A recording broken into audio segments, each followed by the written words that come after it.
Okay, I'm going to come on and I'm going to share the scriptures, all these scriptures on. The first part is actually it, straight from Firmament. The second part is actually it talks about foundations. So we're going to go into both of them because, yeah, I'm going to try to explain why I believe what I believe.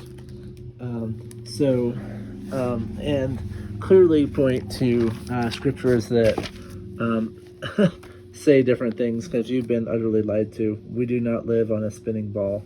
Nowhere in the word does it say that we live on a spinning ball. There is a scripture, and we'll get to it, that does talk about, yeah, you'll see. So the first is, I looked up the Hebrew word on blueletterbible.com, and it's Raqia, and it's called Rakia, and it means an expanse, basically visible arch of the sky. An arch is like this. If you've ever been to the arches, they arch.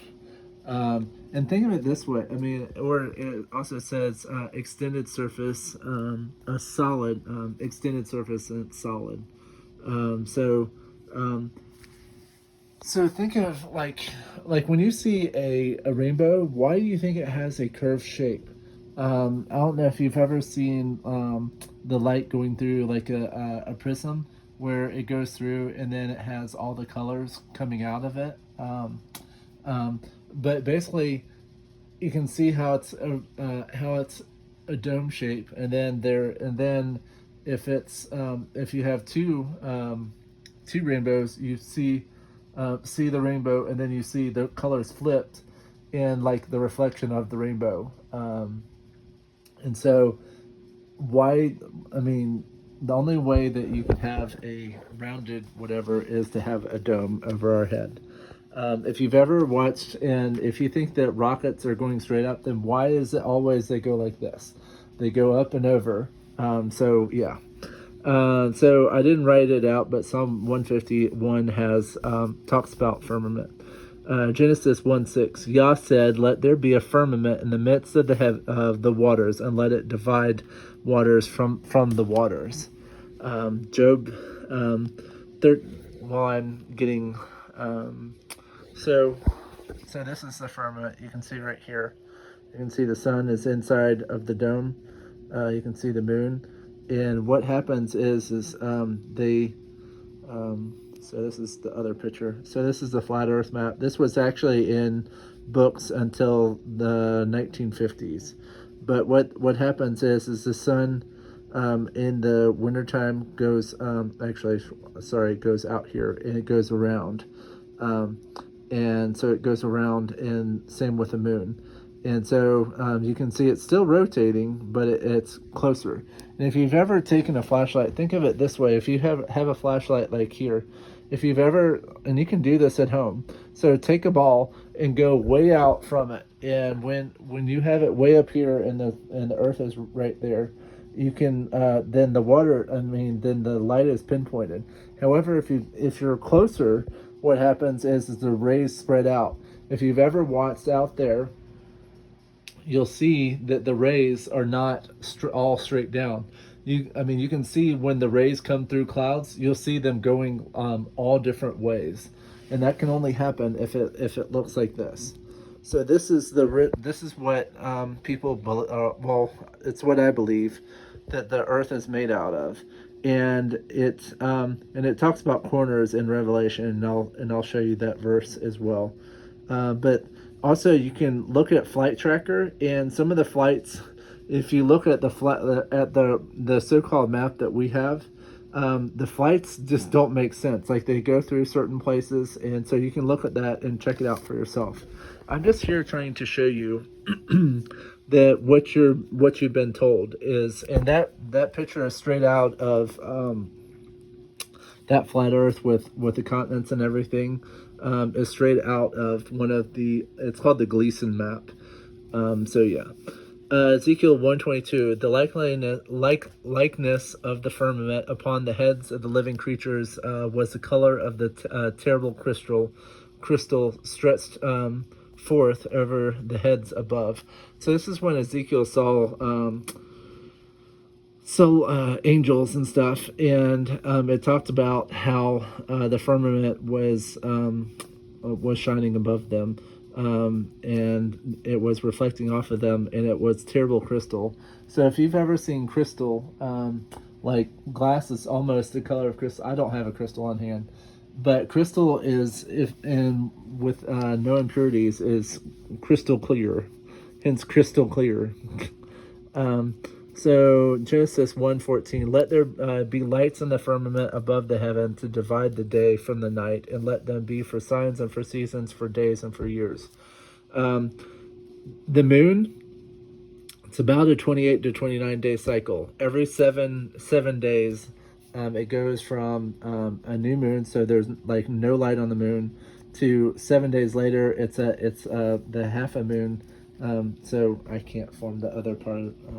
So it has the half moon, and then 7 days later is the full moon, and then 7 more days you have the other half of the moon, and then 7 days later is the new moon again. And so it's a cycle, and it shows the times of the seasons, and this is how the Hebrew calendar was made, and it makes a whole lot of sense.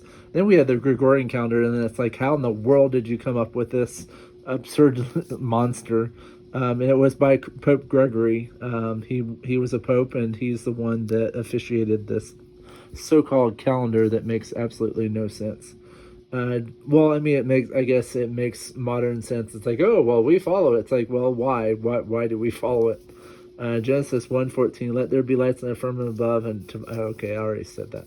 Ezekiel 1:26, above the firmament that was over their heads was the likeliness of a throne.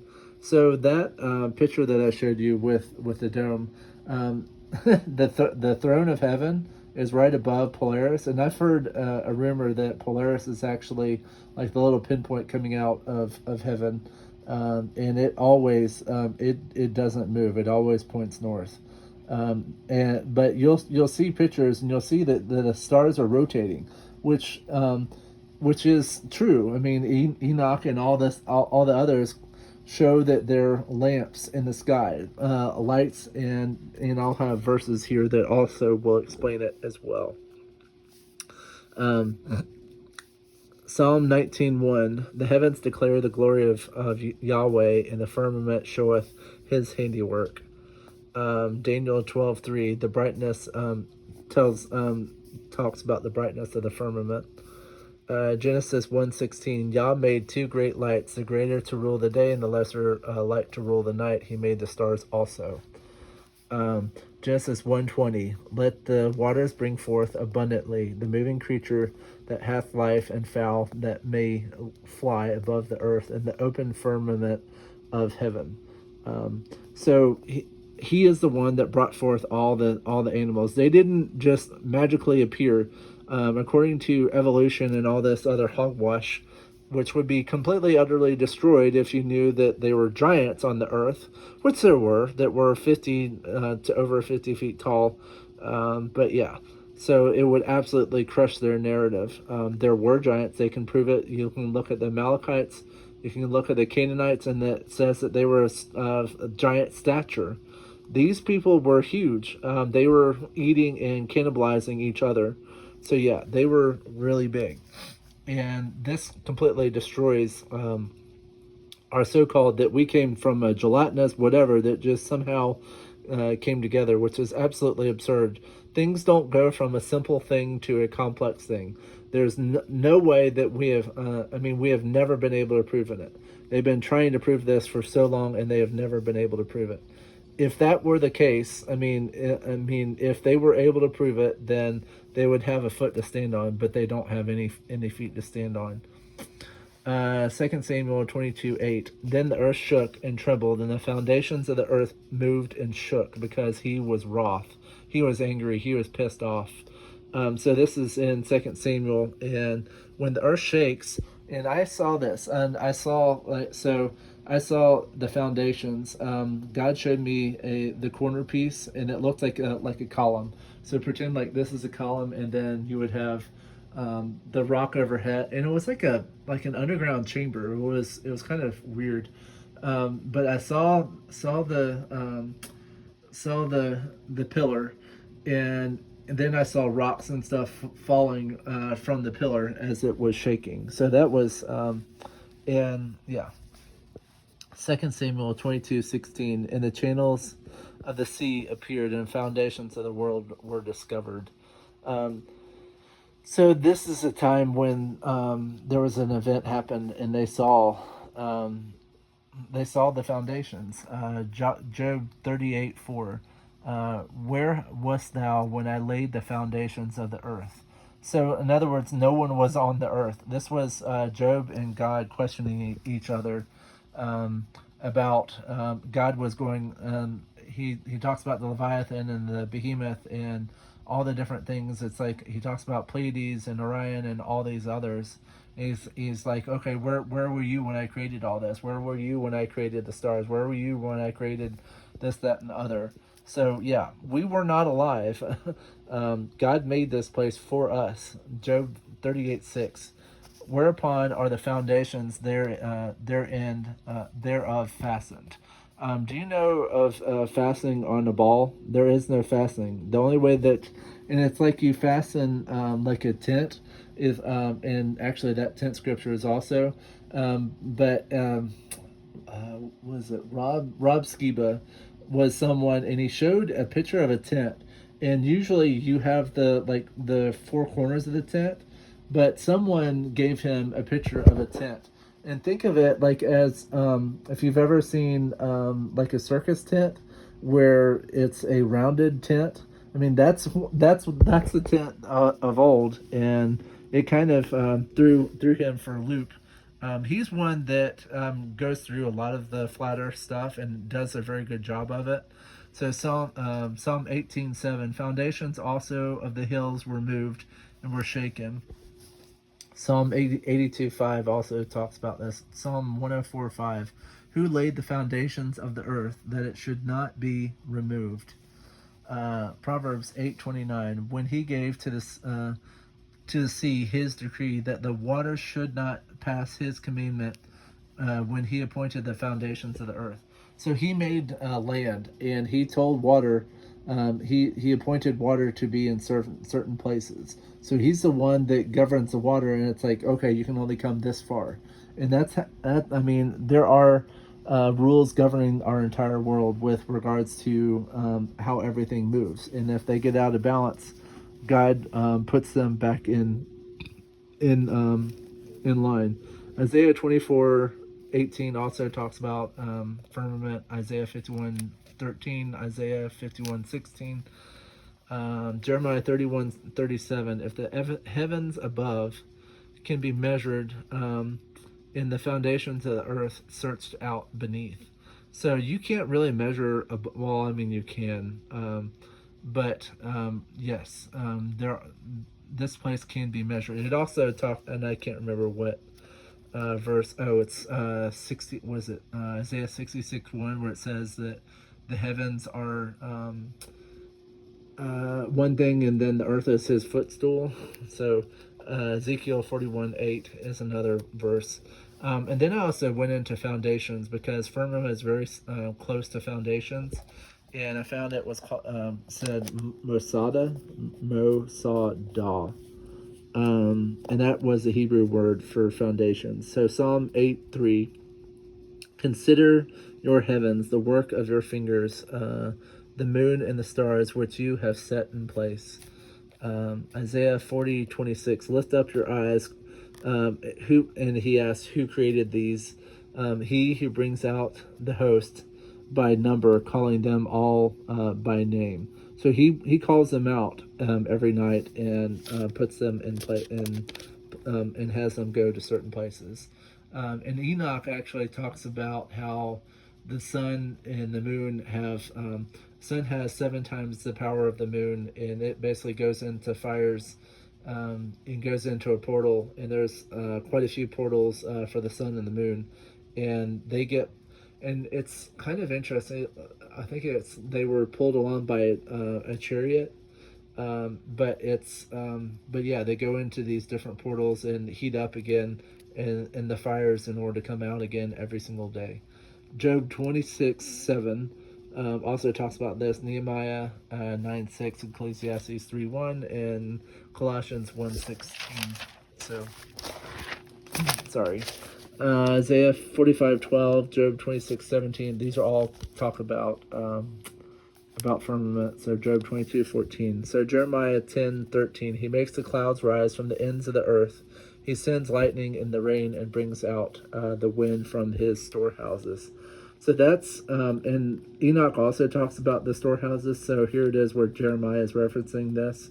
There are storehouses for wind, rain, hail, and these are reserved. I mean, if as punishment or as a way to bring the rain in season and out of season. So he's the one that sends lightning. He's the one that sends everything else. Hebrews 11:13. Universe was formed at Yah's command, not made out of what was visible. So he made everything out of what was not visible. There's so we're made out of pretty much like energy and things. I don't know if you've ever heard the term ether. I think it's AETHER. But they knew that there was an ether. We have an ether all around us, and there's electrical kind of stuff, and there are people on Facebook and everywhere else that talks about the ether and how Tartaria and these other groups used it in order to provide free energy. And then I don't know what happened. I guess God allowed them to change things because, yeah. I'm not going to go into Tartaria, but if you look up Tartaria, you'll see all kinds of. You'll see a flag of Tartaria, and it's like this triangular. It has like two triangles, and it has this. I don't know what it is. It's just like this head of a lion, and yeah, it looks funky. Isaiah 40:22. He who sits above the circle of the earth and its inhabitants are like grasshoppers who stretch out the heavens like a curtain and spreads them out like a tent to dwell in. So this is a tent that I was trying to talk about. So it's actually like a circus tent, if you will, and it says the circle of the earth. So if this is a circle of the earth, I mean it's flat. And here's another verse that I will show you has four corners. So Revelation 7:1. And this is where John sees he saw four angels standing at the four corners of the earth, holding back the four winds. Okay, so there it is in Revelation. Four corners. Balls don't have corners. The only thing that has corners is something that like this. You have corner, corner, corner, corner, and so you have everything in there. So it's exactly like I showed you on my iPad about the firmament and the tent and everything else. So, and the thing is in there are verses that say like the heavens declare the glory of His handiwork, and that you can clearly see His qualities all around you. I mean, all of this stuff. These are made by God. He makes the seeds in order to grow. And if you've ever seen the molecular structure of cells and everything, like if you take a small chunk of your skin that has like thousands, if not millions, of little cells, and each of those cells are so intricate and so detailed, I mean, there is no stinking way that you can make all of this. I mean, all of these. I mean, I know that you all have had science classes and taken a chunk, and you can do this on a microscope. What you can do is take a chunk of leaf, put it under a microscope, and you can see all the cells, and they're all moving. You can see the fluids and everything moving in all the different pieces. And it's like, you're telling me that this just randomly came about by chance? No way on earth. And I just showed you scriptures that are straight out of the Bible. And it's like here is your proof. Here's what God told you. And actually, that's why they don't want you to know about Enoch. Enoch is one of the few was one of the few books of the Bible that explains all of this. In order to take over, think of it this way: if you wanted to fool everyone and think that there was no God, You would invent this BS ball flying around at so many whatever. Have you ever felt the earth move besides earthquakes, which he does? And actually, the earthquakes are caused by him, because it says that they melt before him. Like, he steps on the earth and it melts before him, and that's what it says in what Daniel and Revelation, where it's this, and also Joel. But it's like, I mean, he tries to tell us, like, the Bible is true, and like everything about it is true, and they don't want you to know the truth. If when people know the truth and know how powerful we are, and how God, I mean, God is all around us. He says he even takes care of the birds of the air, and that's why I'm pointing out there, because I have 3 bird feeders, and so all the birds, he takes care of all of them. He knows what everyone and everything needs. He knows how to heal them. Do you see a doctor just randomly showing up to a bird that has issues? No. I mean, he wants you to rely on him. So you need to look at your Bible more detailed. If you go to someone and they clearly say that it's not in the Bible, it's like, oh well, these verses don't mean what they say. Well, they're trying to pull the wool over your eyes, and if yeah, I've shown you quite a few verses. They're on Firmament. So that this is the truth, and I, like, when I was growing up, I was like, there's no way that, oh, it's flat, and I took in about the ball and all this scientific BS that trying to describe, when in actuality God is the one in control all the time. And yes, there are things that man tries to manipulate the heck out of stuff, trying to seed the clouds and trying to do this stuff and manipulate what God is doing, and causing things to happen. However, God is the one that ultimately decides what goes on, and so hopefully I proved my point. You can look at flight trackers. You can look at. I'm also in Colorado, and when you get out into the open, you can see like many miles away, and there's no way that would be possible if we were on a spinning ball that supposedly has curvature, because it would have to bend down. And if you've ever been on a plane, it goes straight. It doesn't nose down. If you've ever been on a flight have you ever felt like it nose down? Because like when you're landing, you know when it's landing, because you can all of a sudden feel it slowing down, and you can feel the nose dipping, and you can feel the change of the plane. Everyone knows this. There's a lot of people that know the secret. All the pilots have been told not to say anything, because their jobs are on the line. So thank you for joining me. I'll stop there. But anyway, that's why you need to get into your Bible. You'll find out very quickly that what they're telling you and what it says in the Bible are 2 different things, and that's why they're going to outlaw it. Is because they don't want you to know the truth. They don't want you to know that our world is way different than what they claim.